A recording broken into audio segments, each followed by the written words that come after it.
I think, and it's a really perfect segue to question 2, which is, what are the chances of a kid getting picked up? What's the chance of a college scholarship? Well, it's so slim. I think you got to start with the numbers. Yeah, and we'll start with the numbers. I mean, I can throw this out. There's over 200 Division I programs. There's approximately 225 Division I baseball programs that play. They have 35 people per roster, which if you throw the number, if we just call it 200, make it an easy slate, that's 7,000 players at the Division I level.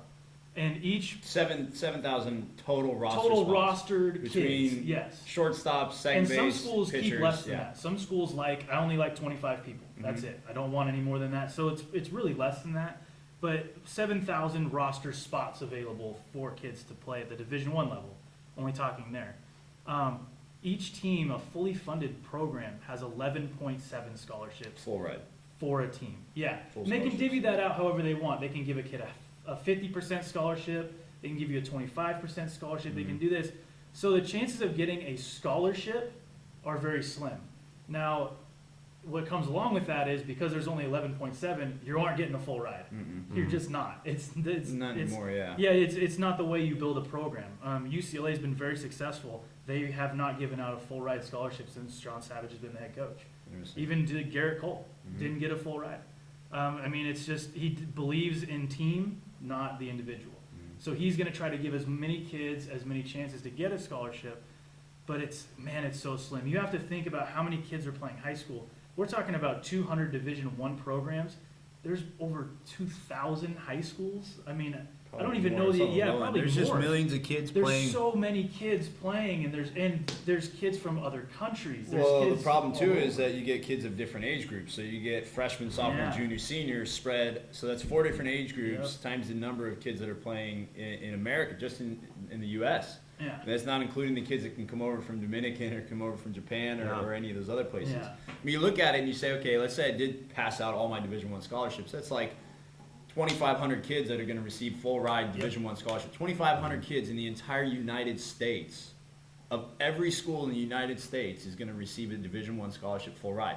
That's not a lot. Even if you split it over the course of 7,000 kids. Yeah. That's 7,000.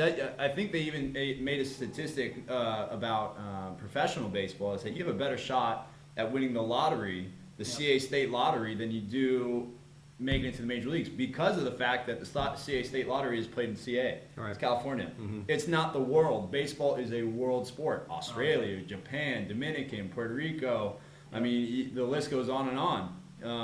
So looking at the odds of this stuff and thinking that parents are out there trying to get their kids a showcase and put them on the best platform, personally I look at it and say there's only 7,000 kids worthy of playing Division I baseball. 7,000 kids worthy of playing Division I baseball. There's millions going after it. And I'm not saying that you can't do it and it can't be done and you shouldn't do this stuff. I'm just saying you got to come to terms with the reality of the fact that if your son doesn't play Division I baseball, he's not a failure. And you should try to push him to some other Division II and Division III or even NAIA. Absolutely. Or community college. I mean, geez, if you go to a 2-year community college and play out of there, how many guys do you guys see go Division I? We send guys every year. Every year from Sierra College. We send guys to Division I school. What it comes down to is that it's a combination of factors, and even if your kid is just fantastic, there's still the reality of luck. Yep. You know, and it's just it is what it is. It's situational, man. But it takes luck and production. Yeah. Lucky production. But it's like anything you do in life. I mean, anything you're gonna do, it's not even baseball. Sometimes it's not what you do; it's what the guy in front of you does better. He's just a little bit better than you at what it is that you both do equally. I do this, he does this, and he's a little bit better. So guess who's getting the scholarship? Well, he is. Horses win by less than a nose. Yep. You know, oftentimes, and the difference in the purse is pretty substantial. You know, a multi-million-dollar win, and just for being off by just a little tiny bit, the difference is millions. Really, is what it comes down to. So that's it. Well, so because we know it's challenging, and there are a lot of factors here, including luck in the universe. So what are maybe the top 3, maybe 5 things that a parent can be or do that's proactive to help their player? To help them get the scholarship or help them, I think the biggest thing that the parents really need to do and like you said it earlier, don't set the expectation way up here. If you say, well, my kid's gonna, I hear this all the time, well, my kid's going to UCLA. You sure about that? Like, now your kid's got to go to UCLA, and he's got that in his head, so anything else is a failure? Like, I mean, that's one program out of, like we just said, over 200 that are in the country.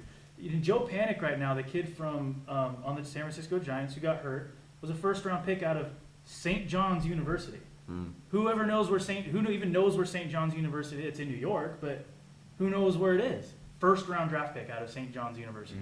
So going to St. John's can land you in the big leagues. I mean, how many big leaguers are from these power conference schools?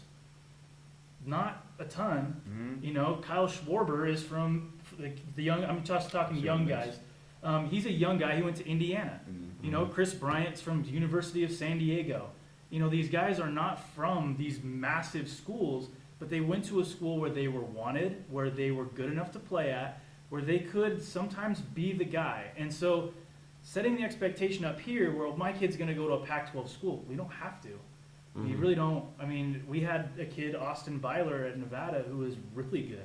He should have been a first-round pick, but he turned down some money his junior year, so he got drafted a little bit later. But, I mean, the guy goes into rookie ball and was the rookie ball player of the year, you know, from the University of Nevada. And it's a good school. But I think the biggest thing is don't set the expectation so high for your kid that it almost deters them because they're like, oh, man, I'm not getting there. I'm not getting what I want, and I'm not getting what my parents want me to be. That's a very hard thing for some kids, especially 17, 18, emotionally to deal with, is that failure of the real world, you know, that we as parents and older people have gone through. So that's the biggest one. That's a good one. So basically, parents just need to, and kids, they need to be manage their expectations and keep an open mind. Yeah, and when you go to these things, if you go to a showcase and say you go to the Stanford showcase, don't assume that by going to the Stanford showcase that means you're even going to get looked at by Stanford. You should go with an opportunity thinking, hey, I'm going to go to the Stanford showcase and I might go to Loyola Marymount because I went to the Stanford showcase and they saw me. And they talked to the Loyola Marymount coach and said, hey, this guy showed up and he's pretty good. We don't need a center fielder. We already signed 3 of them. So do you need a center fielder? Yeah, we actually be looking. Send him our way. You know, so it might open doors. So don't think that I have to go to a Stanford showcase to go to Stanford. Sure. Or I have to go to a UCLA showcase to go to UCLA. A lot of times if you go to these places, these coaches talk, they don't mind sharing information about recruiting sometimes. They don't mind because they want to see kids succeed. They're not, college coaches, I don't coach college to tell a kid that he's not good enough to play. It's not why I coach college. I coach college to help open doors for kids to get wherever it is that they want to go. So a lot of these other coaches are very similar that way, where if they see a kid that they like but don't have room, they'll try to tell another coach that's their friend, hey, I really like this guy from this school. I think you should get on him. And then that coach goes, oh, okay, cool, thanks, because they respect each other, and then they kind of work. It's a reciprocity. Yeah, and absolutely. It's a network, yeah, and I mean, the more you network, the more options you have for assistant coaches, and that people will call you back because you called them, and it's just people have to understand that too about college coaches. It's a very, very tight knit circle where it's very competitive, but at the same time, it's not so competitive to where you're willing to stab each other in the back to get what you want. So what's the second thing? So expectations are expectations huge. I think the second thing that you can do is you need to do some research. You need to look up what schools that it is that you think, number one, academically your kid can attend, because that's the biggest thing. Like that'll narrow the playing field. That's gonna gonna narrow it down. I mean, if you can't get into an Ivy League school, okay, well we're not going to an Ivy League school because you can't get in.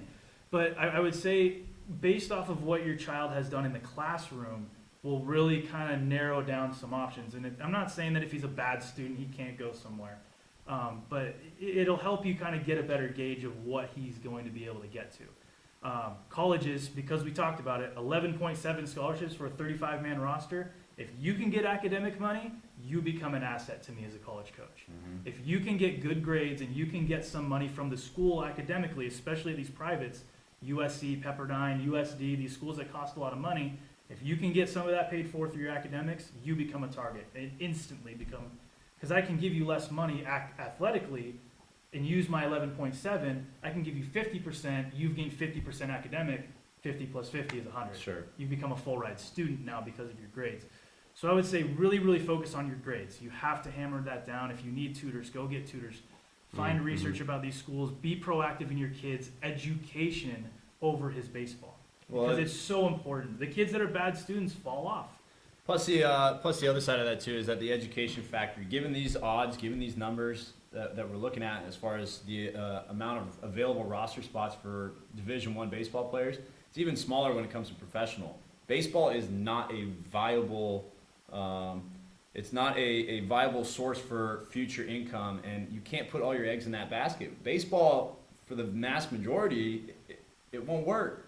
So you got to have something to fall back on. You don't have grades, you can't get a scholarship, you can't go get a degree, you can't do anything. What are you going to do after baseball? Right. And that's the whole point when I'm talking to the kids is saying that, look, baseball is probably not going to work out.